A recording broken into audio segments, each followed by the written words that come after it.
briefly, this is just straight from the Canvas page. So this information is there for you. Oh gosh. So obviously 2,000 words. Think about how you would use your words either way. But this is your final assessment. And this assessment is basically asking you now to bring together your learnings to inform your future practice as a registered nurse. So the first element of this assessment is I want you to go back to assessment 2 and look about how you define cultural safety. And I want you to reflect on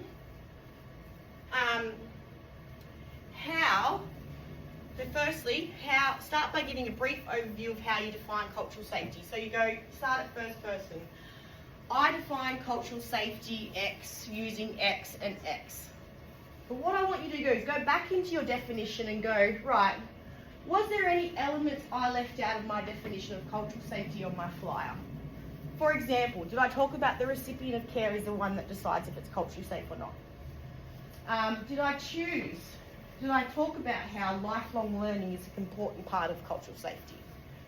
You know, because cultural safety is not something we can ever tick off and say we've done, but it's that ongoing process. Did I acknowledge unlearning and learning, or cultural humility? Did I think about challenging power or power imbalances? Did I even talk about power? Because remember, cultural safety is so inherently tied not to the culture of the person, but culture of power. Yeah? So when we come into our health systems, we as patients become powerless unless the practitioners and the systems enable us to make the decisions. Because we can be swept up by the doctors and the medical team and just be taken away, etc., without having any autonomous. And what cultural safety says, we've actually got to understand the patient and what their story is and why they're here. What's their decision around this? How do we share decision making?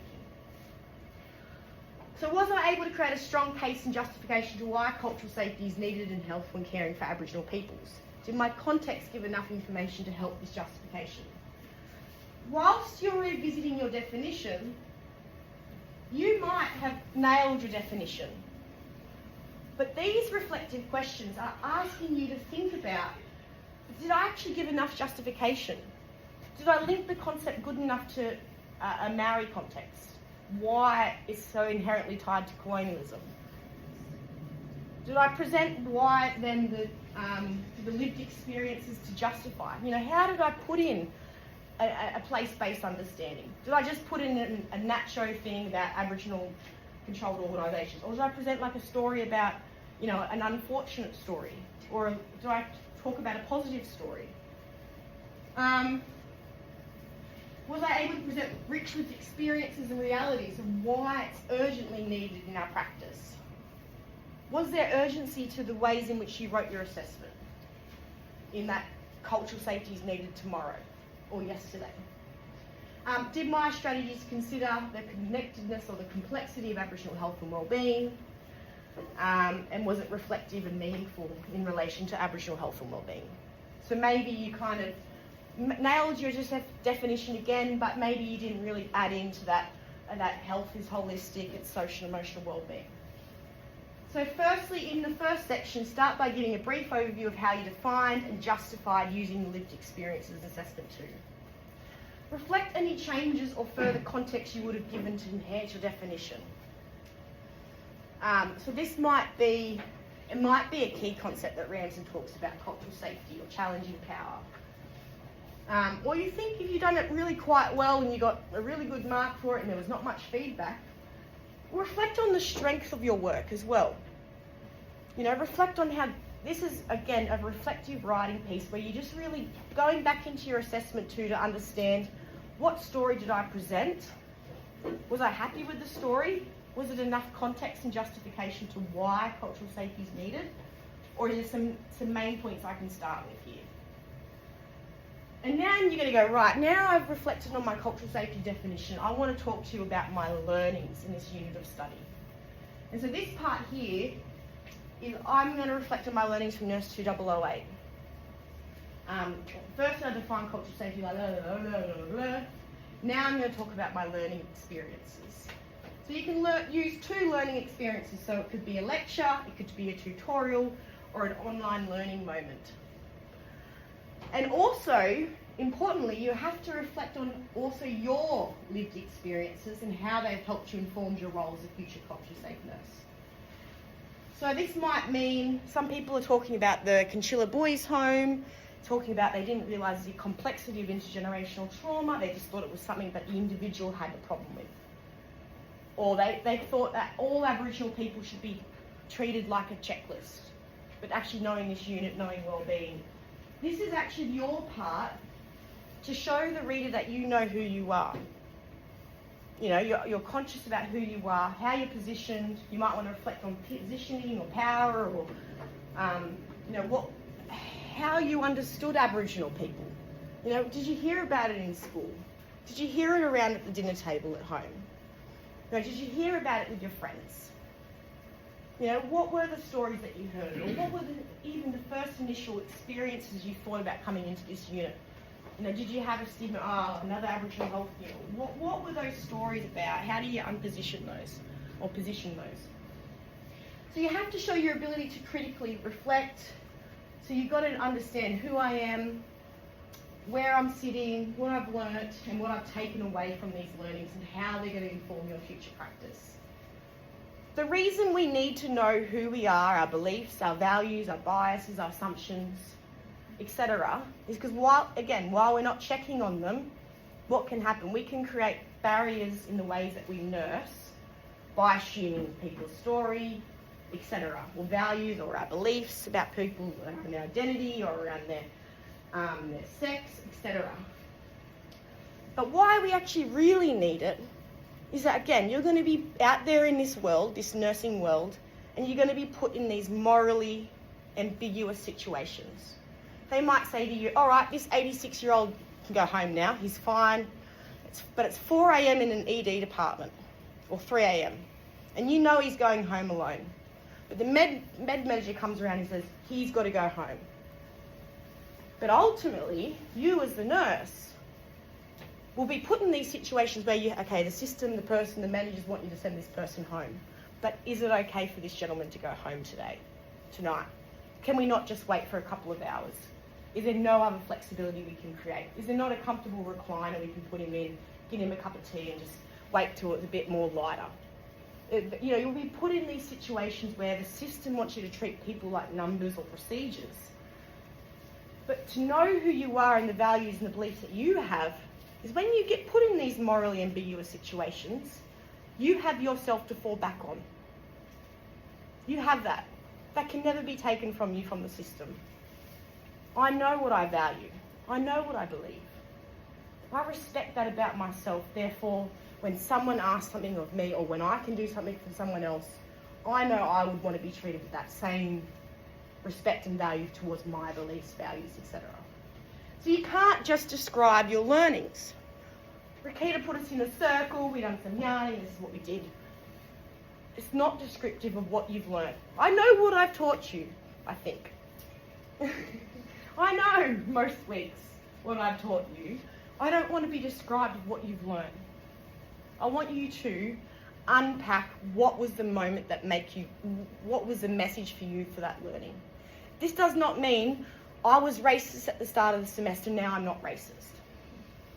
I'm not asking you to say that you had all these terrible biases and now they're gone suddenly. No, that's not it. It's really showing the reader that you understand you and what you've learnt in this semester. And this helps me as well, because things that are valuable to you, I might go back down into semester 2 next year and go, I'm going to take that out. But then I'll remember, actually, no. I remember reading Shaniqua's essay about that twining circle. I just made a name up. And that was really important for that student. So I'm going to keep that in there for them, etc. But also, this idea of showing your learning about what it means for you actually shows that you can be critically reflective and which is the main thing of cultural safety. You have to be willing to know yourself to know others. Best way to do this is think about, right, I want to focus on where we're just little boys. Firstly, how did it make you feel when you watched that video? Where did the emotions go? Where did it sit? What did it teach you about nursing practice? You know, does it teach you about that nursing was part of this history?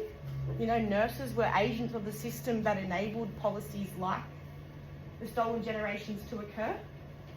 Is that something that kind of, you know, this is where then you can go, I'm going to really reflect on what that learning was about for me. Again, not descriptively, but what it means in relation to you, others, and your future practice. So you might want to use maybe an artwork to help build up your reflection. You might want to, so last year someone put up a picture of the Stolen Generations artwork, which I think some of you did display in your presentations last week. But you could even use an artwork to reflect on. And you could say, and I reflected on this artwork to unpack this story. And you can cite that and put that in your appendix. Whatever process works for you. But most importantly, you have to give yourself time to write. And it's not time to write in that you're going to keep editing and thinking about it and referencing. You actually need to try and write from here, in the heart. So you've just got to give yourself time to write, and then go back and analyse it after you've given what you really thought about it. And then when you go, oh, right, okay, so I went into this unit, this is an example, thinking that all Aboriginal people were homogenous. Now I know that's not the case, etc. And then you might go find the literature and go, yeah, well, this is a real problem. Health has actually homogenised Aboriginal people in their systems, and that's where you would bring your critical referencing into it.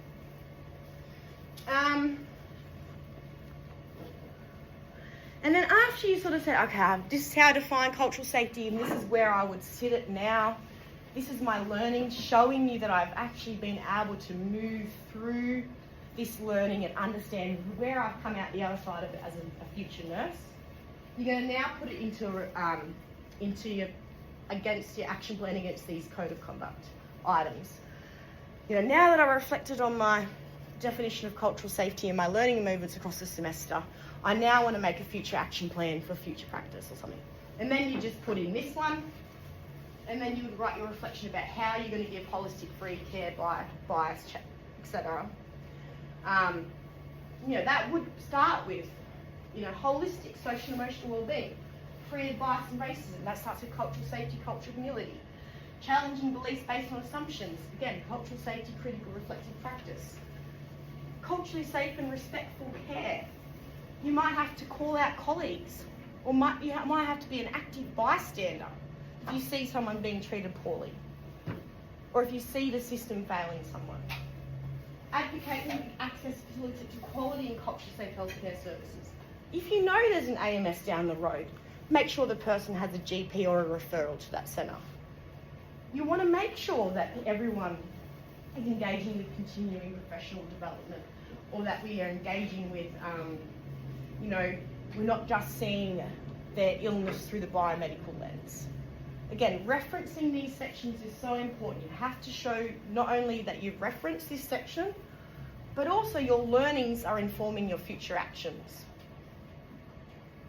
So with your learning, you might say, again, diversity. For example, diversity could be embedded into community, family and partnerships, collaboration. I know that there's many contexts and communities in relation to Aboriginal and Torres Strait Islander people. You know, from my learning, when I said Aboriginal community, I should have said Aboriginal communities, because there's many of. I recognise that for me to plan and understand partnership and community family, well, I'm going to need to know what services are in my area of health. I want to know what Aboriginal controlled services are. I want to know who the ALO is. Maybe you want to, have you had a conversation with the family about where's your family's involvement in this? You know, what is right for you at this moment in time? You know, thinking about discharge planning, creating a discharge plan that is actually based on a yarn, not just a tick box thing. Now, these are all sorts of ideas you can get. It's like, I love this part of the assessment because of the ideas that you guys come up with. But make sure they're practical and feasible as a newly graduate nurse. So you're not going to change policies and systems overnight. You can surprise us.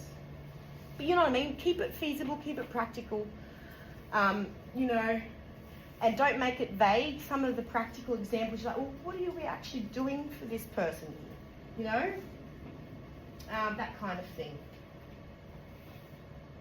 So yeah, should be written in first person. Again, tell us a story. I want to know about you, I want to know about your learning, and I want to know what you're going to do with your learning in the future. What is it going to look like for you? And it can be anything. It can be, again, I'm not out there to look for stuff that you've shown this dramatic shift about how you no longer stereotype Aboriginal people. It's not about that. It's about who you are and things that have really informed you as part of this unit. You know, no conclusion, no introduction needed. If you need that to get writing, you can write them in there. But again, you don't need to have them in there. People can like to use dot points in this. Again, it can break flow. So think about how you might use your dot points. Maybe you want to use your dot points in your action plan. Or maybe you want to, again, think about how you're writing this piece. Again, looking at that paper I showed you last week around how I had italic writing as my reflective writing and then my reference writing is normal. You don't have to do the two-tone writing, but whatever helps, however you think you should need to set it out. Obviously APA, questions on the board. Again, so this descriptive stuff, oh, this is what we did, it tells a story. There's no sort of, it describes events in this sort of subjective manner without identifying connections, acknowledging viewpoints or challenging their own interpretations. Analytical reflector manages to achieve some distance from the event. So I'm coming back, oh, that's what's happened over there. I can see what's clearly went on with that story. But what we actually want to sit in is this third level, where the reflector achieves even a broader perspective and connects the chosen learning itself and their own interpretations, as well as those other relevant parties, to multiple contexts, including history, socio-political perspectives. The reflector is more willing to challenge their own actions. Again, you're not really thinking about a certain action that you've taken, but you're willing to think about, you're willing to actually challenge your own thinking, maybe. You're willing to be open enough with yourself to even talk about something that you learned this semester that might be, you know, you're actually willing to think about, well, what was the challenging moment here? Again, there's a clearer appreciation of various emotions and how they've influenced behaviours. Again, we are emotional people and our emotions are reflected through our behaviours. How perspectives can change sometimes quite dramatically over time. You know, was there a dramatic shift, or has it been a slow, gradual shift where you're like, I am so confused by this unit of study. Each week we're just yarning. I don't get what Rakita's on about. I just don't. You know, what are you willing to be open enough about your learning? You know, being that honest, being that open, and actually just trying to tell a story is really important. So firstly, give yourself that 20 minutes of just heart writing. Get the head out of the way, don't reference, don't grammar, don't do anything, just write. Finding that heart writing, put the beta waves on, noise cancelling headphones, feel into it. So analyse the issue in your role by asking critical questions, using those questions as a starting point. But with your learning questions, what did I learn? What was different from what I knew before this unit? Why did it teach me something different? Thinking about, what does it mean for me as a nurse moving forward? What if my colleagues are out there thinking that they're being culturally safe and they haven't even reflected on their assumptions? You know, these sorts of stories, you know, what does this mean for me as a nurse? But just don't worry about organisation, just get into the writing, get it out there. And that's where you will come back to your second phase of, right, I'm going to read what I've learnt, and now, oh, that's linked to deficit discourse. That's linked to social and emotional wellbeing. That's linked to unchecked biases. That's linked to bystander training. That's linked to anti-racism. Again, you can reference sources from our tutorials. There's a whole bunch of readings. A couple of my lectures have lots of readings. So this comes from the heart, and we must not get our head in the way. Give yourself Pomodoro timer. Don't look at it, just keep writing. What did my reflection show me that I have learnt in this unit of study in relation to caring for Aboriginal and Torres Strait Islander peoples and communities? What has my reflection shown me? And always, maybe even in the maybe a couple of post-it notes while you're writing your reflection, write your 2 learning moments up, but also write a reminder to yourself, what does this mean for me as a future nurse in relation to cultural safety? Keep that in your head all the time. Because if you go off track and start describing what you've learnt, that's not reflective. You'll get the feedback, oh, that's not reflective, that's descriptive. What you're actually trying to say here. So you can use a model of reflection if you need. The what, so what, now what happened, what did you do, what did you expect, what was different, what was your action, what did you learn? You know, going even back to the moment when I showed you that we were just little boys video. How did you feel? Did you feel any of your emotion in your body? You know, you might have felt it in your chest, in your back, in your shoes, in your feet. Where did you feel that? Was there denial at first? Did I deny the history? Or did I shut off because I was so emotionally overwhelmed by it? Why was I overwhelmed by that experience? What does that experience mean for me? What am I going to do now that I've had this experience? That I know the depths of the complex trauma caused from taking children and giving them a number and abusing them. What does that mean now? That kind of stuff. What was my reaction? Where am I sitting? And then the so what is really trying to understand that deeper level. You know, you might want to bring an academic perspective to it. How has this informed you in your ways of writing in other units? Have you noticed that when people in other units of study talk about Aboriginal people, there's an othering tone? Or maybe there's an objectifying tone? Or maybe there's a story of, oh wow, when you go out into the health system, Aboriginal people are seen such with negativity. How am I going to combat that as a nurse moving forward? You know, if we just see, remember those case findings from Betty's story? There was such a low expectation for Aboriginal and Torres Strait Islander health. Do you remember that on the coronial findings? How are you going to combat that low expectation of Aboriginal health when you go out into that health system? How are you going to do that? Because you'll see it happen. You'll see working with colleagues that have this such deficit view of Aboriginal people. They'll tell you they're drunks. They'll tell you they're abusers. They'll tell you they just don't do anything, that they're gold bludgers, that they're well for these. You'll have these colleagues come to you that have such low expectations on certain types of people. What can you do about that? How can I bring that systems perspective to it? How do we change that? How can I be an active bystander in that? How does the system help me move through this? Am I going to be just another number in the nursing system? How am I going to make sure that I give good patient care? Again, thinking about your personal perspectives. What are these? What are the consequences? What were your expectations about coming into this unit of study? Even thinking about those moments could help. I don't know, is this useful, helpful? Yeah? So you can layer your reflection in these levels. But you might even want to put your own lens on it as well. Again, a personal lens, but going deeper again in relation to, well, it's kind of where it says it there. Why does this matter to me? What are the consequences if I didn't learn this? You know, even thinking about one thing that you wish you knew 10 years ago about Aboriginal people, or this year about Aboriginal people, before you started this unit of study. What is that one thing that you wish you knew? Why should you know that? But again, keeping the bottoming up, what does this mean for me as a future nurse who's going to be culturally safe, or a culturally safe practitioner? And then this, now what are we actually going to do? What am I going to do to result? And this is where you put your action plans. How will I do it differently? How will I apply my learning? How will I ensure that I recognise the complexity of trauma-informed care?